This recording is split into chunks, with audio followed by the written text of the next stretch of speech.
না হয় হিংসা।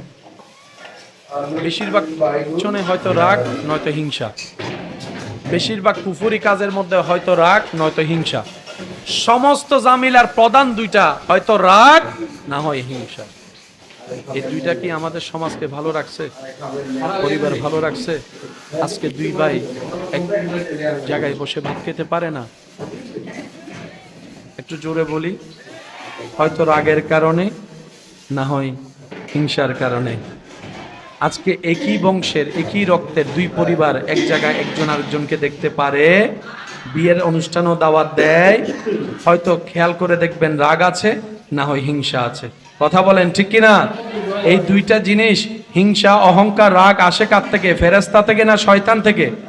শয়তান কি আমাদেরকে উপরের দিকে দেয় নাকি নিচের দিকে নেয়? জান্নাতে নেয় না জাহান্নামে নেয়?